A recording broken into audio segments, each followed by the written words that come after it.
इस परमार्थ मार्ग में चलने वाले पथिक की पहली सीढ़ी है कि अपनी वाणी पर अंकुश कर ले। वांग निरोधो योगस्य प्रथमम द्वारम, मौन का आश्रय ले लो। ज्यादा बोलने का अभ्यास ही नहीं होना चाहिए।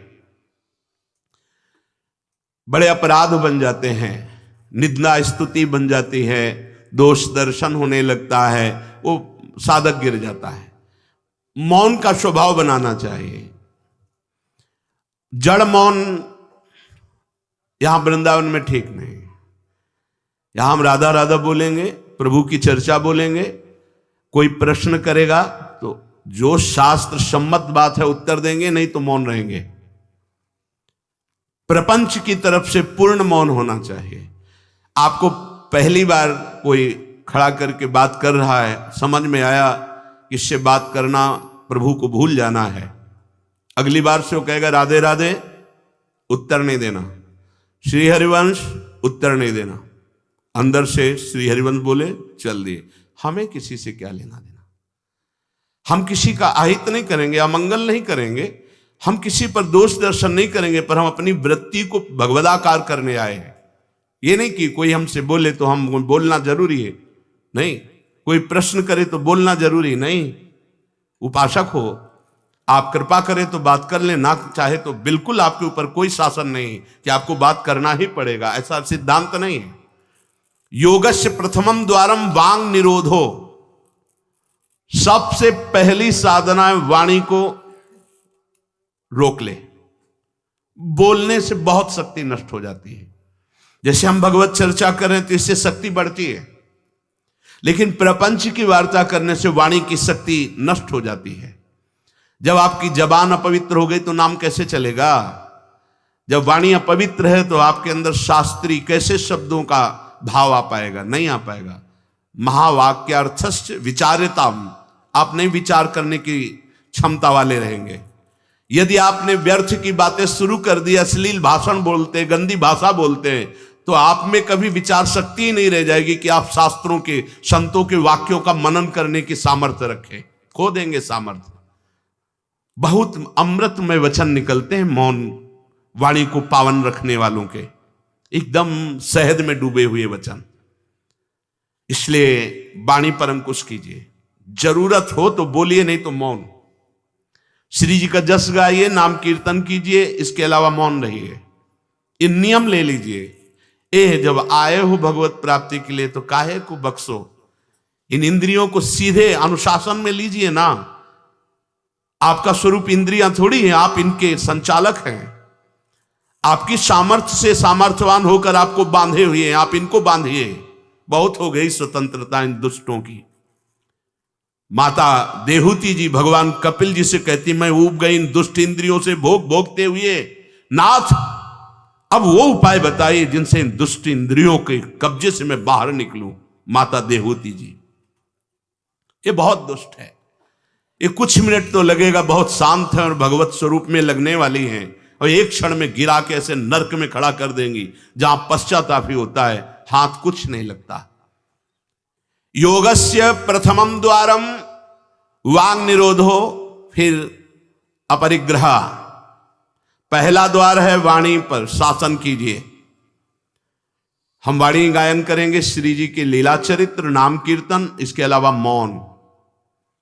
कई साधकों को यह स्पष्ट आज्ञा करी श्री जी की प्रेरणा से कि आप नहीं बोलोगे,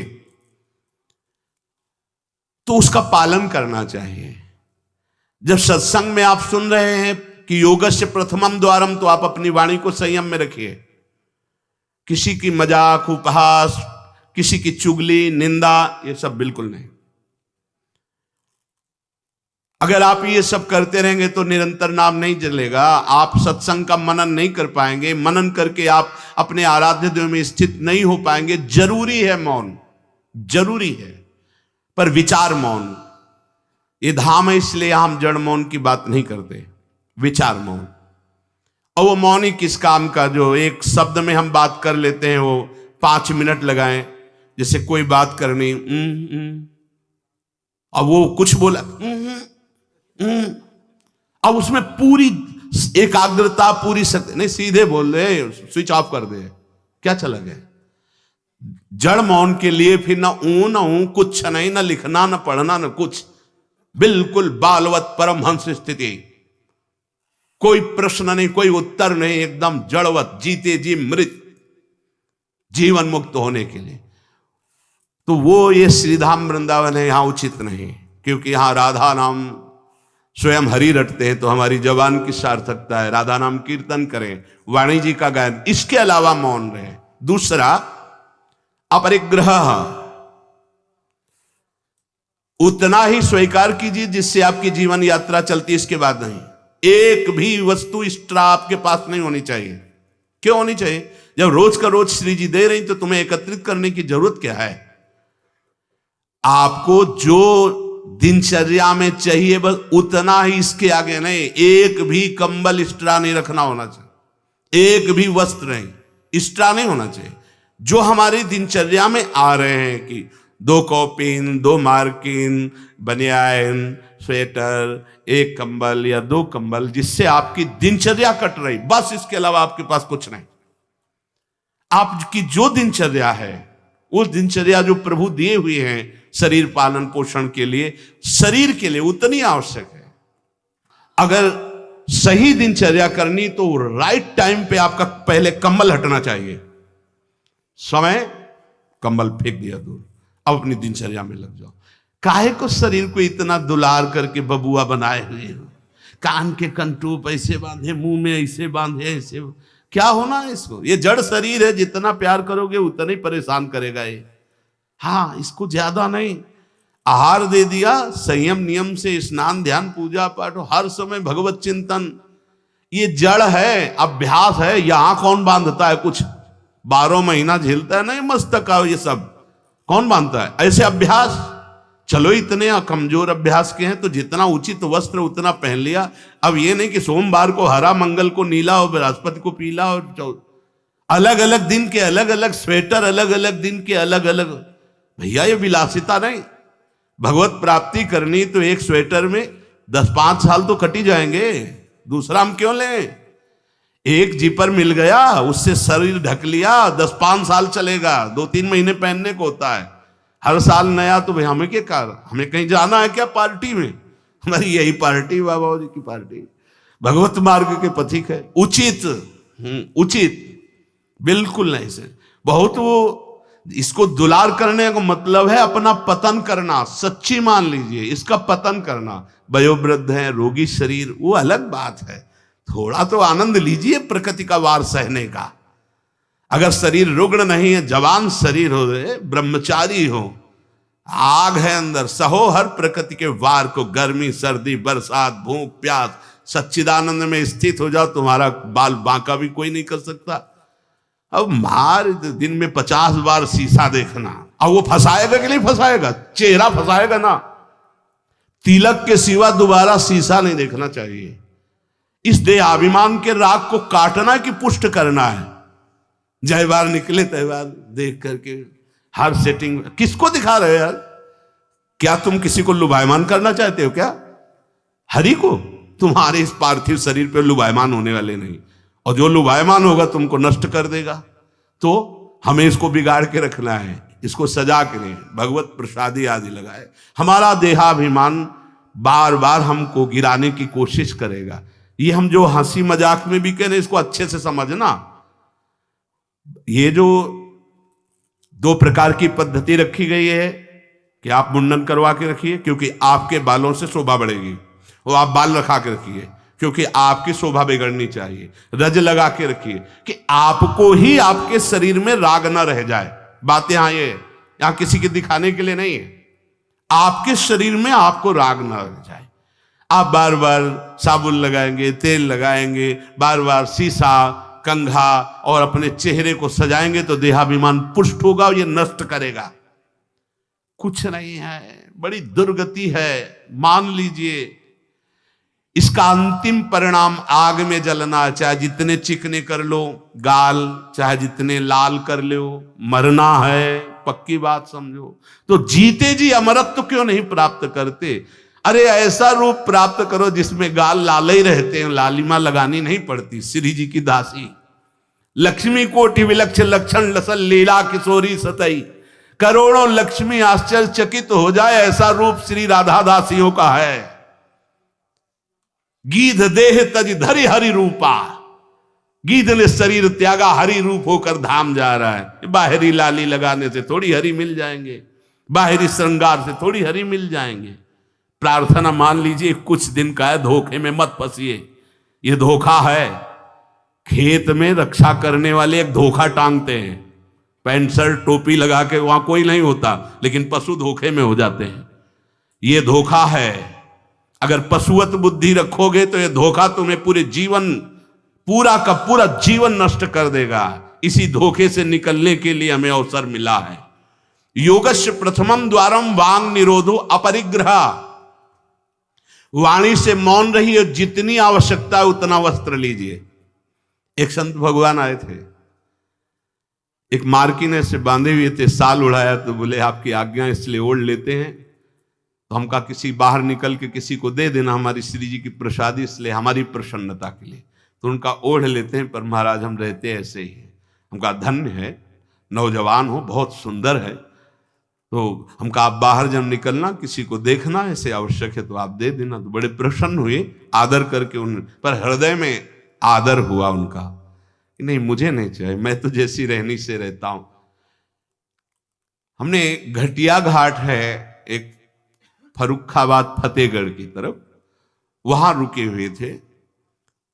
एक महात्मा को देखा, वयोवृद्ध थे, एक पतली मार्किन, माघ महीना, ये कौन सा माघ चल रहा है, यही तो चल रहा है, मकर संक्रांति का अवसर। तो वहां रामनगरिया लगती है 1 महीने के लिए। जैसे प्रयाग में कुंभी और कुंभ में लगता है, तो गंगा किनारे हर साल मकर संक्रांति में हजारों लोग 1 महीना वास करते हैं, रोज गंगा स्नान त्रिकाल करते हैं। उन महात्मा जी के समीप रात्रि में गए तो शरीर कांप रहा था और मंत्राकार वृत्ति, एक झोपड़ी में बैठे हुए थे।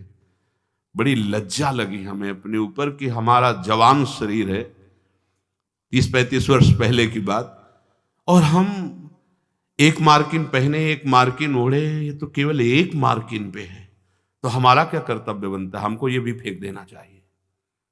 ये वयोवृद्ध हैं और मौन है। तो उनसे प्रार्थना की कि यहां आश्रम से एक कंबल ले आए, आपका शरीर कांप रहा है। ऐसे मुस्कुरा के कहा नहीं। तो चोट पे चोट लग रही थी कि धिक्कार हमारे जीवन को, ये वयोवृद्ध होकर इतना तितिक्षापूर्ण जीवन, और हम जवान होकर के इसको सह नहीं पा रहे। आप सच्ची मानना, जो तितिक्षापूर्ण है बहुत जल्दी भगवत साक्षात्कार होता है। भगवान आदेश करते तास तितिक्षस्व भारत। आज हम केवल शरीर दुलार में अपने समय को नष्ट करते हैं, शरीर पोषण में। भाई देखो, ये छोटी छोटी बातें आपको देखने में लगती होंगी बड़ी बात है, यही आपको आपके आराध्य देव से विलक किए हुए हैं। महीना भर आप केवल ऐसे आहार करके देखिए कि जिसे तुम्हारा मन कहता अच्छा उसको हटा दीजिए। आज थोड़ा त्याग मत वर्णन कीजिए, आज थोड़ा हमारे उदर में परेशानी है तो हमें केवल आप रोटी और सब्जी दीजिए। महीना भर केवल रोटी सब्जी उचित। आप देखो, अगर आपके अंदर का रजोगुण तमोगुण नष्ट ना हो जाए तो कहना आपके अंदर सात्विक भाव आ जाएगा, मंत्र में स्थिति होने लगेगी। अब आप, हमने देखा है जैसे गुलाब जामुन, कचौड़ी, पकौड़ी, ये सब कहीं जैसे भिक्षान्न में मिली भी और भरपेट पा लिया, तो वो रस नहीं आया भजन में। जो एक सूखी रोटी ऐसे चबा के गंगा जल पी करके जो रस आता है ना, वो नहीं आता है। सच्ची मानिए, पहले के बड़े बड़े भजनानंदी महापुरुष अपने जीवन को ऐसे ही। तो अपरिग्रह ये बहुत बड़ी बात है, साधक यहां चूक करता है। देखो, आप लोग तो इतने बढ़िया अवसर पे हैं कि आपको ना किसी से मांगना है, ना आपको अपनी कोई परवाह होनी चाहिए, क्योंकि श्री जी व्यवस्था कर रही है। आपको जो वस्त्र उचित है वो ले लीजिए, जो भोजन उचित है, और अपनी सेवा और मंत्राकार वृत्ति। आपको किसी से कोई मतलब ही नहीं। आपको तो भिक्षान्न के लिए भी नहीं जाना है, अपने आप आकाश वृत्ति से प्रभु देते हैं। तो आपका रूम आपकी कुटिया है, आपकी दिनचर्या एक स्वयं की दिनचर्या है। आपके रूम में अपरिग्रह दिखाई देना चाहिए। बिछाने का, एक ओढ़ने का, जो आप जितना सहन कर सकते हैं उतना। अगर आप एक कंबल से रात काट सकते हैं तो दूसरी मत डालिए, चाहे 10,000 रखे हो, आपको क्या मतलब है? पूरी सृष्टि में सब भोग सामग्री आपके लिए है क्या?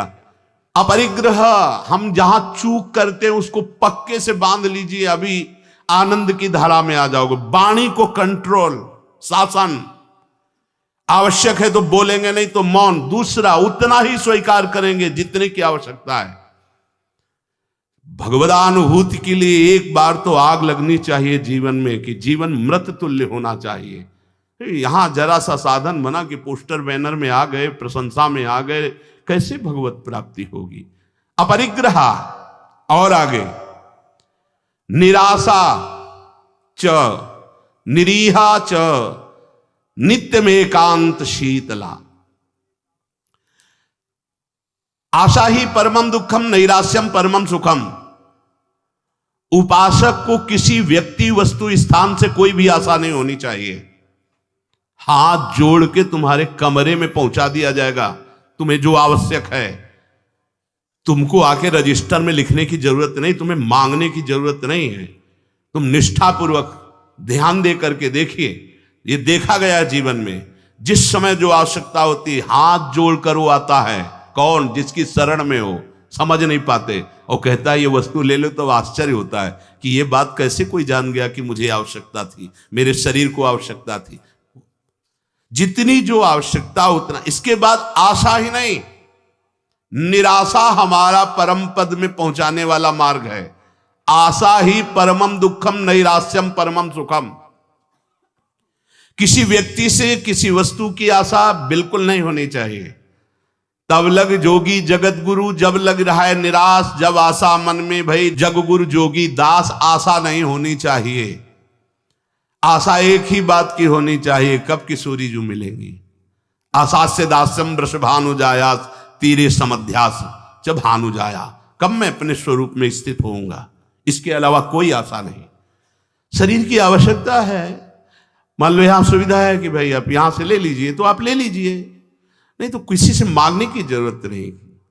कभी तो ऐसे रहना सीखो ना कि कोई आशा नहीं, कोई इच्छा नहीं, और आप हृदय की बात जानते हो। आप देखना, आपको जो शरीर की जरूरत हो आप देखते रहना, देते रहना। बिल्कुल बिल्कुल वो एक एक कदम पर देखते हैं। जो अव्यवस्थित तो हमने देखा है, एक एक कदम पर व्यवस्था। आपको अपने स्वामी पे विश्वास होना चाहिए, आशा किसी से नहीं। आशा एक राम जी से, दूजी आशा छोड़ दे। नाता एक राम जी से, दूजो नाता